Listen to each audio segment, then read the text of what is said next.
From the studios in Fort Lauderdale, Florida, it's time for This Week in League De Nutz with your host, Matt, the Commissioner Nuts Levine.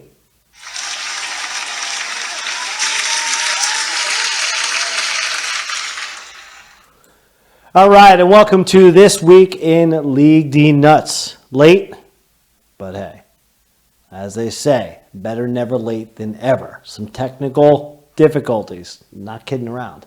The way you set this up is there's a template where you run all your elements, the videos, any of the stills, my different shots I want to use with the cameras, if you want to put that in there, things like that, so on and so forth. But that template crashed, would not open. Set it up, computer crashes. One time, two times, three times. It's like the car. The engine won't turn over. The best engine impression. That's what happened. But we're here. Nonetheless, got to do the show. Show goes on. The league goes on. I'm the commissioner, Matt Nuts Levine. Welcome to Week 9 in the books. Week 10 coming our way. Week 10. Start seeing who the men are, who the boys are. Who has what it takes to start making that push to the promised land. Of course, a heavy, heavy duty week in the NFL as far as the buys go. This is that you know what week, right?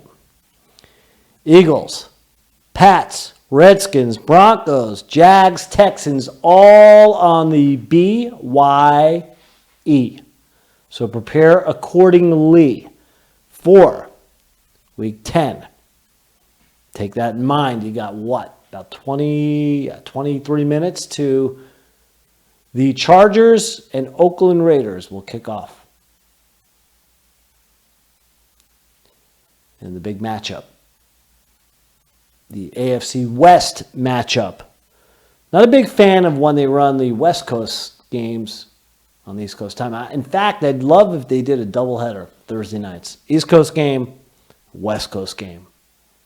A little interest in seeing those two teams. What interest do I have in seeing any team of late? I'm a Giants fan.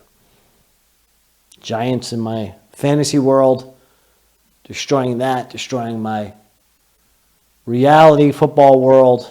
What can you do? Let's get on to the scoreboard. Got some teams that are hot, some teams that are cold, got some teams that are just middle of the road, lukewarm.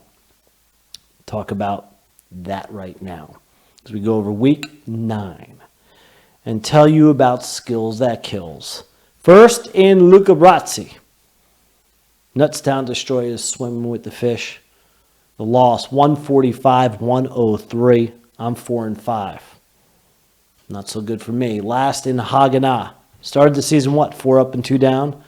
Slumping of late. All kinds of problems last week with those friggin' receivers. Should I start? Should I leave Thielen behind? Sterling Shepard, what's going to happen? Well, Thielen, this happens once a year, at least for the Nutstown Destroyers, and it is the worst gut-wrenching feeling. It's almost like the feeling when you think you overslept, but you didn't. Jump out of bed and you're looking around. But guess what? You woke up on time. Maybe the alarm didn't sound. I started Thielen, and I thought maybe I missed a report. I'm watching the game, and goes a couple of plays, listed active, and all of a sudden he's out. Hamstring was no good. Did the right thing in starting him, but he pushed it, wasn't ready, and I'm sure a lot of folks out there in the fantasy universe got screwed by Adam Thielen and his desire to play. So with that said, no Thielen. My other receivers struggled. 19 points combined between Keenan Allen, who all of a sudden has gone ice cold. Slayton for the Giants, who I plugged in for Shepard. Plugged in what I thought would be a good opportunity. Maybe the guy can get another couple of touchdowns like he did the week before, or put up some points. 1 point. Golden Tate, 11. I mean, if you take the receivers on the other side for skills that kills. Mohamed Sanu alone, 24 points. Outscores all three of those guys. And Marvin Jones Jr., not even Messi, 38 points, 8 catches, 126, a touchdown, loss at Oakland. Good job there by skills that kills. Another note here, Jimmy Graham. What have you done for me, Jimmy? 7 points per game he's averaging. You match that up against Kelsey. 13 points for Kelsey last week. Graham under his average, 5 points. Only one game this season he's gone above 18. That was week 1. So I'm struggling on that note. All kinds of weapons for skills. Good victory again for that squad. Polk High School over Pop, Drop, and Lock, who's now 1-8. Polk 5-4, first in the Fairleigh Roper. Can't blame Lockett. Can't blame Zach Ertz, 52 points, 37 respectfully for Pop, Drop, and Lock in the loss.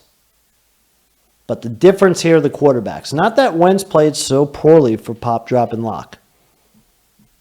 He had 16, but Dak, he had 27. You win by 10, there you go. Dak looking good against the Giants. 23, 35, 257, 3 touchdowns, and an INT. Interesting for Polk. I've talked about this. He's gone Kyler Murray. He's gone Dak. Could have done either last week. Murray had 26. So Polk gets the victory. Quarterback coming through in the clutch. Keldar, smoking hot. Sizzle, sizzle. We going Sizzler. 6 straight wins. 115, 112 over Smash, who all of a sudden is Arctic cold. He had a 5-game win streak going. Crushed by Yonkers, clipped by Keldar this week. Has lost 2 in a row. 6-3 though. First in his division, Luca Brazzi. Keldar first in the Haganah. What's the difference maker? Well, not the wide receiver. Both squads struggled with that. Juju and BJ. Juju for Keldar, Odell for Smash. The highest scoring wide receivers on the squads with 13. Some other duds also on the wide receivers. Corpse for either squad, like Diggs, a dud, 1 point. Robinson, 1 point for Smash. But the difference, again, the quarterbacks. What do you know? Lamar Jackson, 30 points in the big win over New England. Got it done rushing the football, 2 scores on the ground, threw for 1. And that Minshew magic fading suddenly for the Jaguars. Nick Foles coming back after the bye. No luck for Smash. That's been his Achilles heel, the quarterback. Started with Roethlisberger, has juggled around a few guys, right? Remember 1 week he had, what's his name? Mason, Randolph, the backup quarterback for the Steelers. And it's been Minshew lately, but just 12 points, 2 fumbles, 2 interceptions in that loss against Houston. So that's a difference maker. Good win there for Keldar. Meanwhile, I have this thing up here on, on ESPN, if you can see that. I noticed this. This is the final standings projection. So, kind of hard to see because I had to blow it up. But they show you the teams trending upward and the teams trending downward. And the teams trending downward with Pop and Lock. Keldar, Smash, trending upward. Then it gives you final standings projections. Is it that time to do this? Damn right it is. Take a look at those playoff projections, the bracket, how it would look. Said this before. You start hitting the double-digit weeks in the schedule. You start looking at this. So if things ended today, you see Keldar, 4 quad Parsec. Parsec, 4 quad Keldar. There you go. Get the first round bye.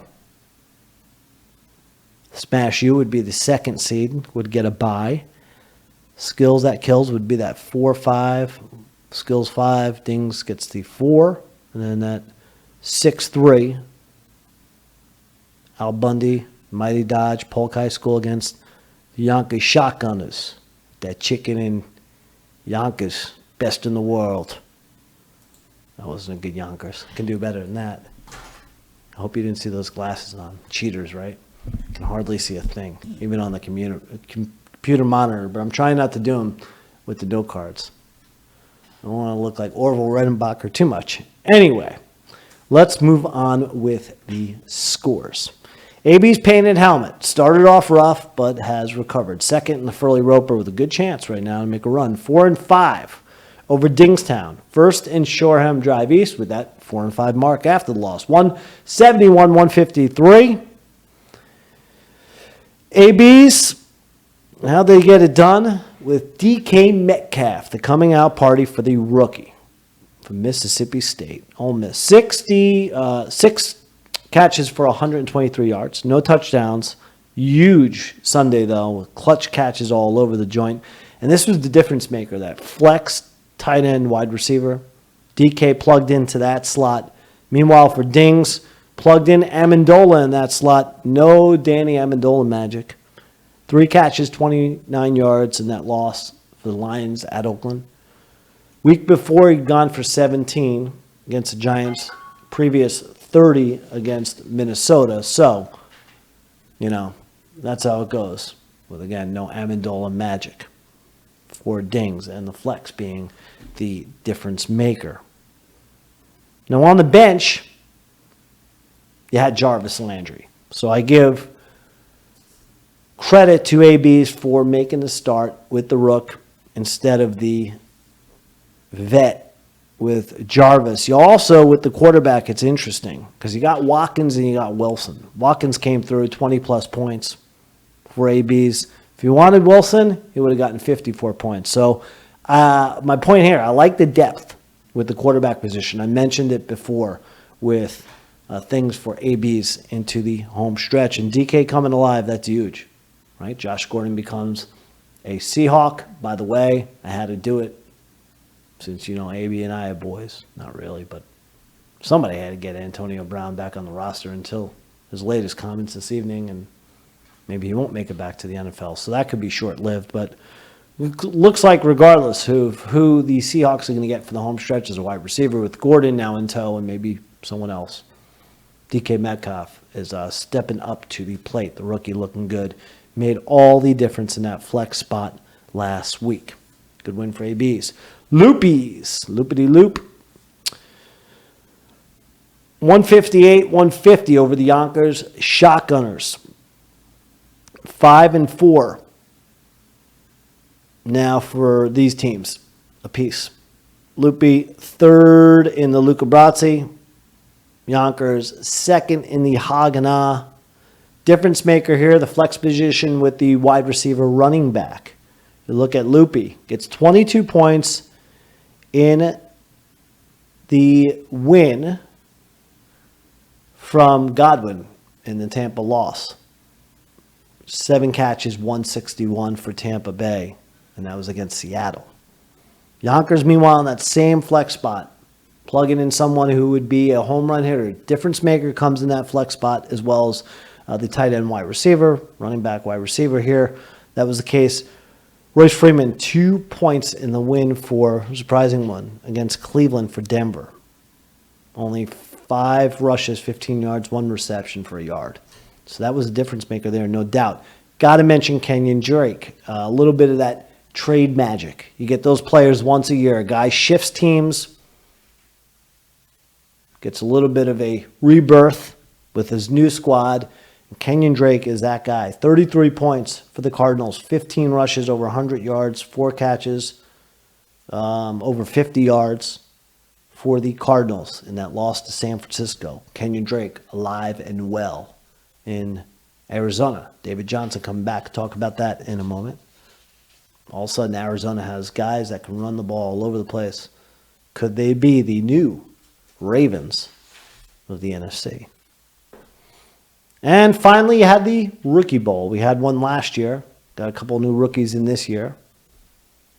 Ozone loses to NFL. No friggin' luck. We got some luck. 151-119. Big win for NFL. 3-6. Ozone started off nice. Was 3-0. Talking smack.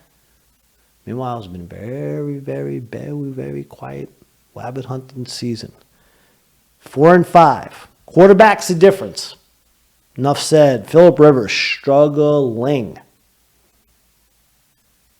in place of Mahomes on that Ozone roster.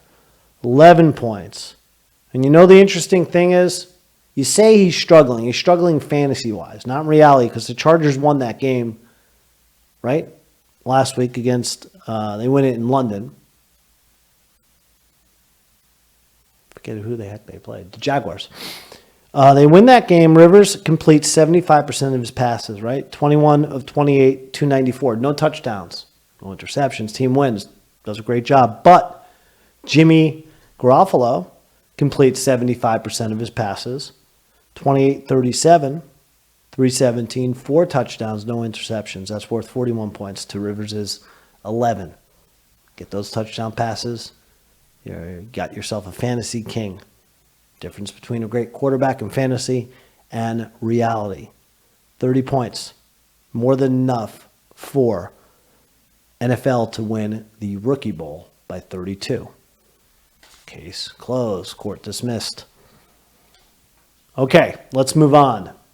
As the Chargers and Raiders, when you see me looking up, I'm looking up at the clock. Well, I can look down at the clock.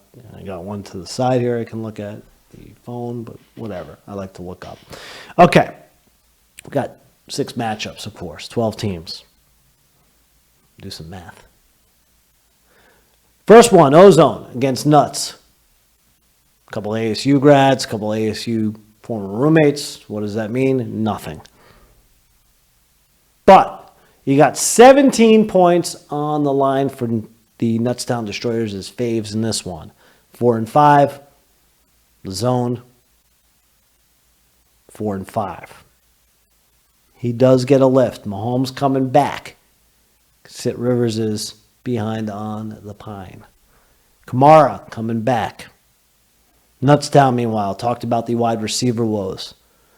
Sterling Shepard in that concussion protocol, which seems like an eternity. Thielen, bum hamstring. T.Y. hurt.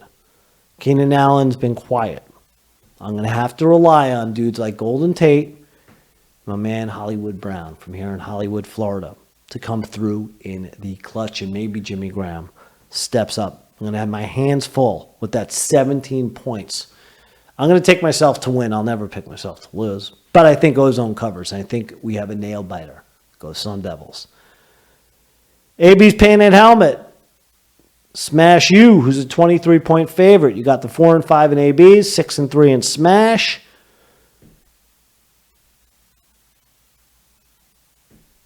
Quarterback question here for Smash with Tannehill. Who knows? Meanwhile, you got Russell Wilson starting this week because Watson's on bye. I like Russell Wilson. I like AB's painted helmet to come up with the upset. I think quarterback makes a big difference here. AB with the W. Loopy, what is it called? The dub. Loopy's a 22-point fave against the rookie NFL. 5-4 Loop, who's won 2 straight NFL, back in the win column after a losing streak. And a lot of time with that Melty. I'll update you on the email. 3-6 for NFL, although it's been better of late with that win back in the column, as I said last week. Interesting matchup here. Quarterbacks. Loopy has had to scratch, claw, beg his way with Josh Allen, who's been respectable. He'll be at Cleveland, or he can go car tonight against the Chargers. Last I looked, though, I saw Allen. You got Breeze versus Atlanta. I think, again, the quarterback makes a difference. I think NFL can cover, and what the heck? I like Drew Brees to have a huge Sunday. NFL, the rookie, to pull off the upset over the 2-time defending champion and one of the most loyal guys to the league and one of the first to always pay. By the way, no De Niro this week. Let's go. send it in. Please do. It's about as sternly as I can say it, but you get the drift. Yonkers Shotgunners taking on Dings, 26-point favorite. You got the 5-4 Shotgunners, 4-5 Dingalings. Skill player is going to make a difference here. You got Evans and Julio lining up for Dings. Yonkers Shotgunners going to have to make do with dudes like Hearns, Reynolds, DJ Moore. Why? Because the Shotgunners have almost their whole squad on bye. A lot of talent on the bench. Fells, Hyde, Alston Jeffries. It's going to be tough for the second place Haganah division. Yonkers Shotgunners against that first place team in Shoreham Drive with Dingalings. He's favored by 26. I think Yonkers covers, Dingalings wins. Keldar, as I've said, the hottest team in the league on quite a win streak. 7-2, 6 in a row, taking on Pop, Drop, and Lockett. Defending champion looks like he's in that funk.